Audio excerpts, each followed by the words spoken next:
안녕하세요. 새날입니다. 이번에는 어떤 책을 읽어드릴까 고민을 해보다가 지난번과 같이 하루 5분 습관 수업도 읽어드릴까 생각을 했었는데 두 번 연속, 세 번 연속으로 똑같은 책을 읽어드리면 조금 재미가 없지 않으실까라고 생각을 해서 리뷰 글을 쓴 지는 조금 오래됐지만 제가 좋아하는 책 중에 하나인 이 어웨이크라는 책을 읽어드리려고 합니다. 성공 심리학으로 되게 유명하신 박세니님의 책인데요. 이분의 책은 이걸로 처음 읽게 되었어요. 끌어당김의 법칙 그리고 자기 최면에 대해서 알아보다가 알게 된 분인데 굉장히 한국에서 국내에서 유명하신 분이라고 하더라고요. 최근에 또 다른 책을 하나 내신 걸로 알고 있는데 저는 아직은 이 책만 읽었습니다. 이 책을 좋아하시는 분도 계시고 그렇지 않은 분도 계시지만 저는 여기에 다양한 이야기가 많이 들어있어서 개인적으로 좋아하는 책입니다. 그 중에서도 오늘은 학습된 무기력증에 대한 이야기를 읽어드리면 어떨까 합니다. 학습된 무기력증 들어보신 적 있으신가요? 아마 이 스토리를 들으시면 어디서 들어봤는데 많이 들은 이야기인데 하실 거예요. 이 책 어웨이크 62쪽부터 시작되는 이야기입니다. 코끼리 목에 묶인 줄 끊기. 부정적으로 생각하는 습관에서 벗어나고 부정적 사고를 하는 사람을 멀리해야 하는 이유가 또 있다. 부정적인 사람 중에는 학습된 무기력증에 빠진 사람들이 많은데 이러한 사람들과 어울리다 보면 자신도 모르게 학습된 무기력증에 쉽게 빠지게 된다. 학습된 무기력증이 무엇인지 보여주는 유명한 이야기가 있다. 서커스단에서는 코끼리를 어릴 적부터 조련한다. 말뚝에 밧줄을 묶어놓고 그 밧줄을 어린 코끼리 목에 둘러두면 코끼리는 당연히 그 밧줄의 길이만큼 제한된 반경 안에서만 이동할 수 있다. 어린 코끼리일 때는 아무리 용을 써도 땅속에 박혀있는 말뚝을 뽑을 힘이 없기 때문에 어린 시절 내내 말뚝에 묶인 채 길들여지고 무기력감을 느끼게 된다. 시간이 오래 지나서 완전한 어른 코끼리로 성장한 후에도 코끼리는 오직 그 밧줄의 반경 안에서만 움직이는 모습을 보인다. 다 자란 코끼리는 얼마나 힘이 있을까? 성인 코끼리는 코로 웬만한 아름드리나무를 뽑을 수 있다. 또한 짧은 시간 동안 일하면 30km 속도로 달릴 수 있다. 어릴 적 밧줄과 말뚝은 그냥 몇 걸음만 걸어 나가면 바로 끊어지거나 빠져버릴 텐데 코끼리는 그런 시도 자체를 아예 하지 않는다. 얼마나 안타깝고 슬픈 일인가. 절대로 그 상황에서 벗어날 수 없다고 마음속으로 굳게 믿고 있는 것이다. 이것이 바로 학습된 무기력증이다.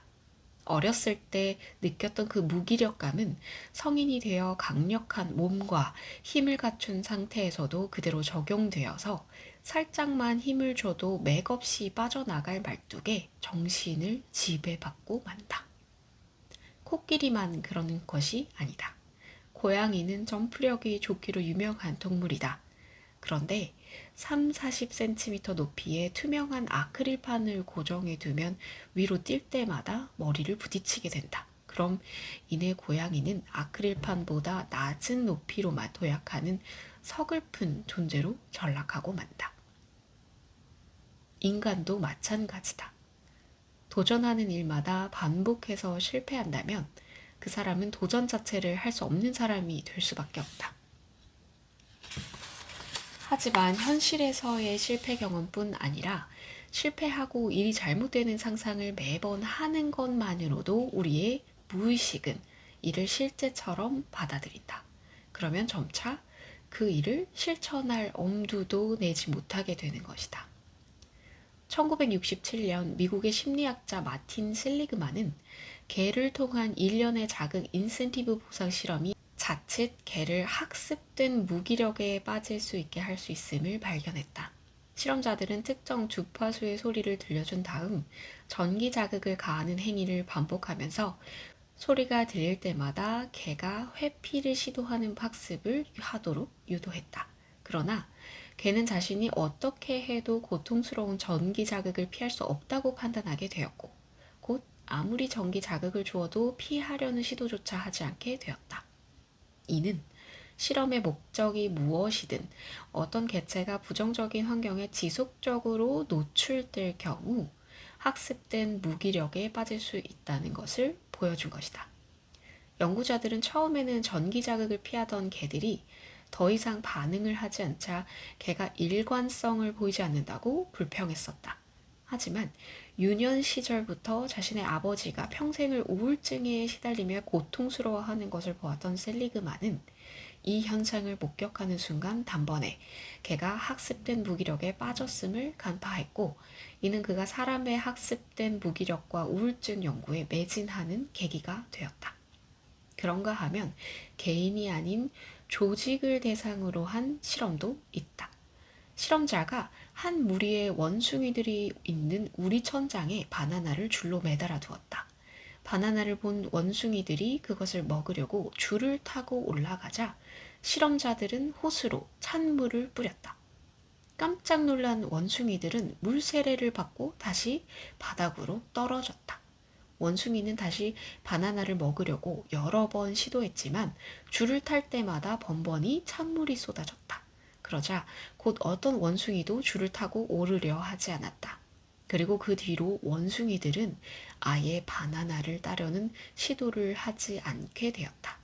실험자들은 우리 안의 원숭이 중 한 마리를 새로운 원숭이로 교체했다. 천장에 매달려 있는 바나나를 본 신참 원숭이는 눈을 반짝거리며 줄을 타고 올라가려고 했다. 그러자 안에 있던 고참 원숭이들이 버럭 화를 내며 신참 원숭이를 제지했다.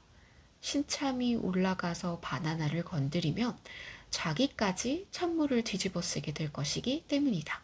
그렇게 고참 원숭이들의 불같은 성화에 위축된 신참 원숭이는 더 이상 줄을 타고 오르려고 시도를 하지 않게 되었다. 실험자는 그때마다 우리 안에 원숭이를 한 마리씩 교체했고, 결국 우리 안에는 직접 찬물 세례를 받은 경험을 가진 원숭이가 한 마리도 남지 않게 되었다. 그러나 여전히 어떤 원숭이도 바나나를 따먹으려고 하지 않았다. 이제는 아무도 그 이유를 모른 채 원숭이들에게 바나나를 따먹으면 안 되는 대상이 된 것이다. 이것이 그 유명한 게리 하멜과 C.K. 프라할라드 교수의 논문에 소개된 화난 원숭이 실험이다. 이것은 조직의 만성화된 부정적 태도, 학습된 무기력증을 설명하는 대표적인 실험이다. 오늘날 우리가 흔히 볼 수 있는 수많은 조직의 상황과 너무나도 닮아 있다. 어떤가요? 저는 코끼리의 실험과 관련된 내용은 너무 많이 들어봐서 너무 유명한 일화라서 잘 알고 있었지만 이 원숭이 실험에 대한 이야기는 듣고 많이 충격을 받았어요. 처음 보시는 분들도 아마 계실 것 같아요, 저처럼. 그래서 성공하신 분들은 이 주변에 부정적인 생각을 가지지 않은 긍정적인 생각을 가지고 미래지향적인 사람들을 주변에 많이 두라고 이야기를 하시죠. 자기가 성공하고 싶다면 주변에 그런 생각을 가지고 있는 사람들과 함께 해야 성공할 수 있다라고 하는 것은 이렇게나 원숭이 실험에서 볼 수 있는 만큼 환경이 중요하기 때문일 겁니다. 이 책에서 이 학습된 무기력증을 벗어나기 위해서 방법을 또 소개를 해두었는데요. 이 학습된 무기력증을 벗어나기 위한 단 한 가지 방법은 책을 읽는 것입니다. 이 책은 성공심리학의 대가 박세니님의 책이지만 처음부터 끝까지 독서에 대한 중요성을 아주 강조한 책이에요. 이 학습된 무기력증에서 벗어나기 위해서는 독서를 해서 깨어있는 생각을 가지는 것이 가장 중요하다라는 것을 알려주고 있습니다. 원숭이 이야기. 정말 충격적이죠. 그래서 성공하신 분들은 내 주변 인물의 5사람의 평균이 나다 라는 말을 많이 하십니다. 여러분들은 주변에 어떤 사람을 많이 두고 계신가요? 혹시 그렇게 해봤는데 별 소용없더라. 그냥 이렇게 사는 게 더 나아. 괜히 애쓸 필요 없어. 이런 말을 많이 하는 부정적인 분들을 곁에 두고 계시지는 않으신가요? 그런 말을 잘 튕겨내기 위해서는, 나에게 영향이 들지 않기 위해서는 그 분들보다 훨씬 더 많은 지식을 쌓아서 깨어있는 것이 가장 유일한 방법이라고 이 책에 나와 있습니다. 책 많이 읽으시고 주변에 좋은 분들 많이 두셔서 조금 더 성장하는, 발전하는 날들을 만들어 가셨으면 좋겠습니다.